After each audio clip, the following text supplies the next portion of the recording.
Sooner Nation, spring practices and scrimmages, they've been a lot of fun to follow, and there's a lot of exciting news coming out, and even news that might take you by surprise.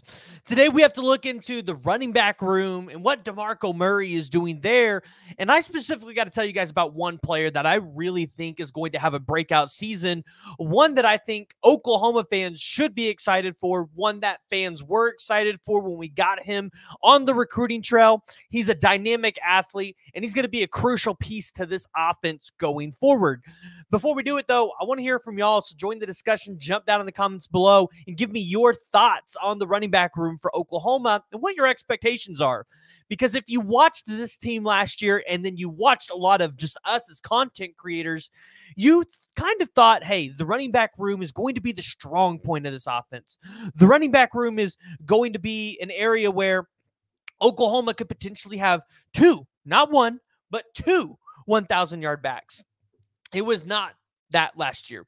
In fact, I don't even think we had one running back hit 1,000 yards. But if you look back at it and say, as disappointing as a season as it was at that position, it was all because of injuries. So that gives you hope that going into the season, as long as everybody's able to stay healthy, that Oklahoma's going to have a fair shot here. Here's what I mean by this. Gavin Sawchuk and Javonte Barnes. Going into last season, we expected them to be the 1A, 1B. Depending on the matchup, those guys would flip-flop. Gavin Sawchuk, he dealt with a hamstring injury. Javonte Barnes, he was just never able to get that foot right.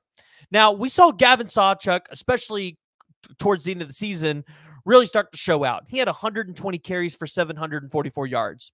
And if you look at what he was averaging game-wise, then I look at it and say, if Gavin Sawchuk would have played like that the entire season, this guy would have probably had 1,200-plus yards. Javonte Barnes was a little less than fantastic. 37 carries, 140 yards, 1 touchdown. But again, and as you've heard him talk about in these spring practices and the interviews, he just wasn't able to get healthy and get that foot right. And that's important because for a guy like Javonte Barnes, he really utilizes that foot to plant and change direction. So when he's fully healthy, I expect Javonte Barnes to be a guy that's going to run over defenders and, again, plant that foot, make the cuts that he needs, and, hey, potentially get in that end zone and break long runs. Gavin Sawchuk, you would expect going into spring, is probably running back one because, well, he's the most productive running back returning from last season. And when you saw what he did in the bowl game against Florida State in 2022, yeah, you're Oklahoma, you're excited.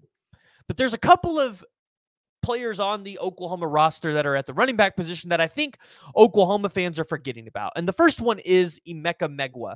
Remember, he transferred here from Washington, and he's just really been dealing with injuries. But he's a former 4-star running back.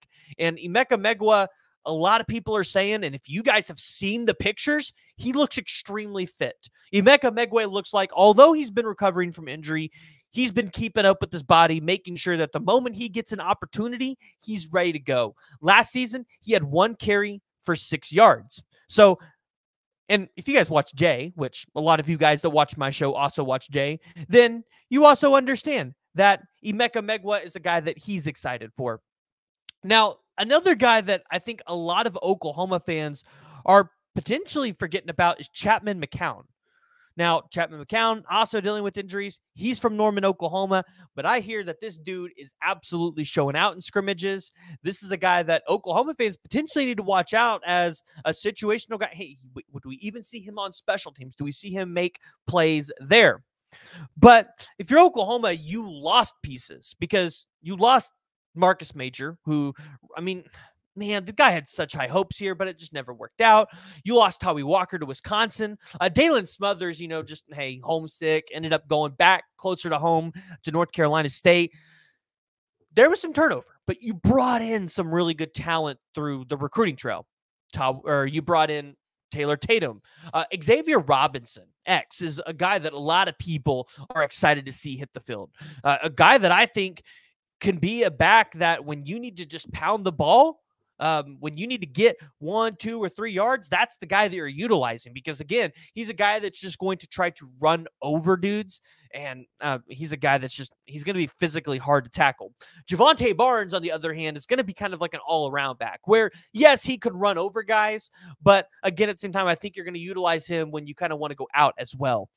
Then you've got Taylor Tatum. Now, I've always been under the impression Taylor Tatum, he's a guy that maybe gets redshirted, right? Let him get a year into the program, let him play some baseball, let him get it down, and you don't use him unless you absolutely have to, because you have so much talent in this running back room.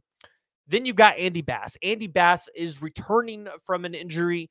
He looks like he's good, maybe a little ahead of schedule. We'll have to see. But the running back that I want everybody to pay attention to, the guy that I think is going to have a breakout season, that's Caleb Hicks. 5'11", 210-pound running back out of Denton, Texas. Last year, he only had 3 carries, 14 yards, but he had 1 touchdown. He was able to get to the end zone. Caleb Hicks might be Oklahoma's best back in this room when it's all said and done. Here's why I say that. Caleb Hicks, when you watch his high school film, he was a guy that was patient. He waited for the holes to open up, and he kind of gives me some of those Kennedy Brooks vibes in terms of if the hole opens up, this dude can turn it from switch 1 all the way up to gear 3 and get down that field. Caleb Hicks is going to be a guy that he waits and finds the holes, and if you get an offensive line that is able to give him a little bit of security of, hey, like, I know who's my best run blockers, I know where they're going to open up the holes, potentially you see Caleb Hicks making plays like this. Thank you to Sooners Insider for posting this picture here. And then George Stoya over here posting video practices as well. I mean, you got to be excited what you're seeing out of the running back room. We didn't even talk about Sam Franklin, a D2 player. He's came out. I hear he's looking good.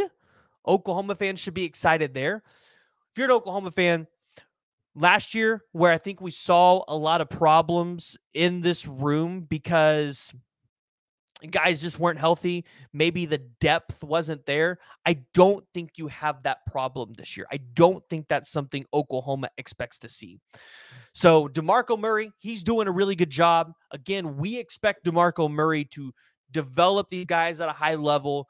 He's going to not run these running backs into the ground. He's going to utilize them in a 1B, 1A scenario. Even running back 2 is going to get a lot of run.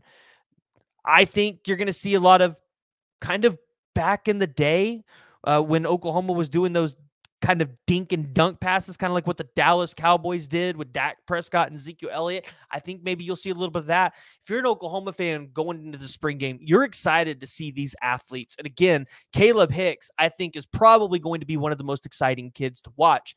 If you guys have made it this far, make sure you guys hit that like, hit the subscribe button, and join the discussion and give me your guys' thoughts on the running back room.